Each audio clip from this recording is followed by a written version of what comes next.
Hello everyone, today we are going to discuss next part of the chapter 2 and 3 of history. Before beginning this chapter, I want to ask one thing that we all know hunters and gatherers used to live near Narmada river. Okay, but do you know what were the places, what were the names of that places where they used to live? This is what we are going to discuss in this video. The names of that places are Bhimbetka and Karnool caves and Hanski. Okay, we will discuss them one by one, and after that we will discuss time period, that is Paleolithic period, Mesolithic period and Neolithic period. Now Bhimbetka caves, these are situated in Madhya Pradesh, present day Madhya Pradesh, which is in the central part of India.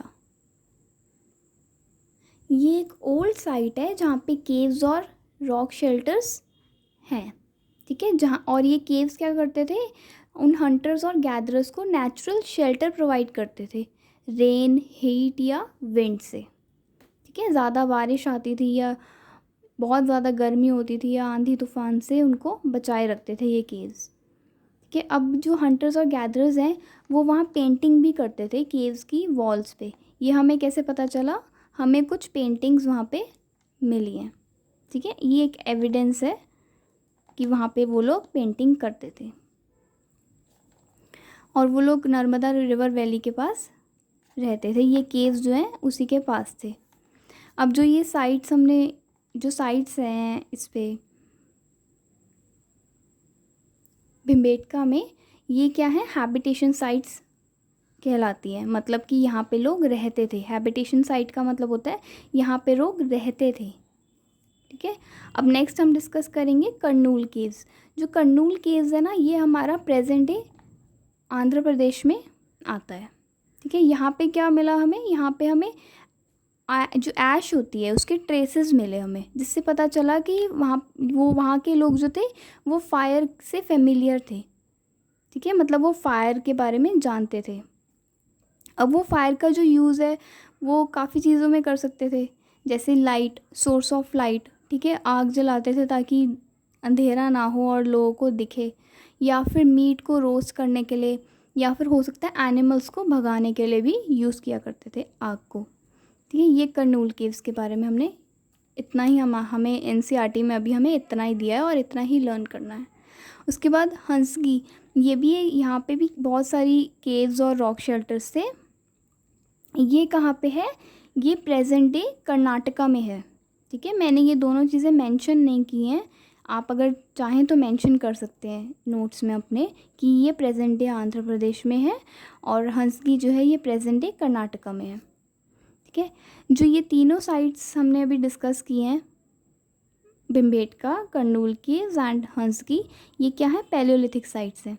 ये Palaeolithic sites क्या होती हैं ये अभी हम read करेंगे further. हंसगी पे क्या हुआ था, यहाँ पे बहुत सारे टूल्स जो है जो यूज़ हुए थे ओल्ड टाइम में वो यहाँ मिले थे, ठीक है। तो इससे हमें पता चला कि वहाँ पे टूल्स बनते थे और वहाँ पे लोग रहते भी थे, ठीक है। ये हमें एविडेंस मिली है। मतलब इन साइट्स को हम क्या कहते हैं, जो हंस की साइट्स हैं इनको हम कहते हैं हैबिटेशन कम फैक्ट्री साइट। मतलब कि यहाँ पे लोग रहते भी थे और साथ में टूल्स भी बनाते थे। ये हमें थोड़ा बहुत हिंट इससे मिला कि टूल्स के ना जो वेस्ट होते हैं, वेस्ट प्रोडक्ट होते हैं, वो हमें मतलब पड़े हुए मिले। इससे पता मतलब कि डिग हुए मिले हमें, तो इससे पता चला कि वहाँ पे टूल्स बनते भी थे।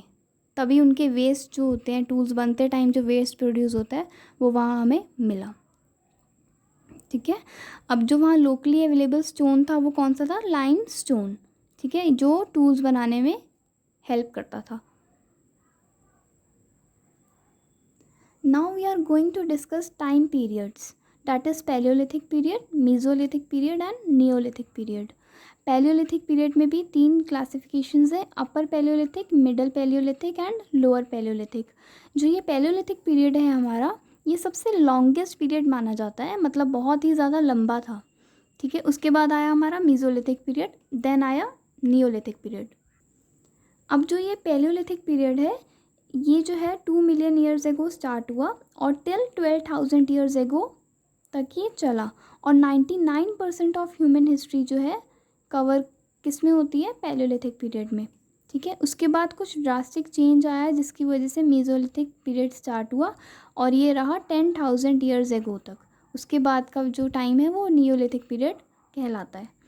क्या चेंज आया जो मेसोलिथिक पीरियड स्टार्ट हुआ, ये हम अभी आगे पढ़ेंगे। अब फर्स्ट पहले हम पढ़ते हैं पैलियोलिथिक पीरियड। बहुत छोटा सा है, इसमें हम मेनली पढ़ चुके हैं। जो साइट्स हमने पढ़ी हैं वो सारी क्या थी, पैलियोलिथिक साइट्स थी। मतलब कि इसका ओरिजिन क्या है, पैलियो और लिथोस। पैलियो मतलब ओल्ड, लिथोस मतलब स्टोन। ओल्ड स्टोन एज कहते हैं हम पैलियोलिथिक पीरियड को। ये जो पैलियो और लिथोस हैं ये दोनों ग्रीक वर्ड्स हैं। ठीक है, अब एक और चीज़ नोट करनी चाहिए हमें इसमें कि ऑस्ट्रिचेस जो हैं इनके जो एग्स हैं और इनकी जो एग्स की शेल होती हैं एक्चुअल में वो इंडिया में मिली थी पैलियोलिथिक पीरियड में। कहाँ पे, पटने में, महाराष्ट्र। ठीक है, और ये जो ऑस्ट्रिच एग शेल्स थी ये यूज़ की जाती थी बीड्स बनाने के लिए। This is all for palaeolithic period. Now we will study mesolithic period.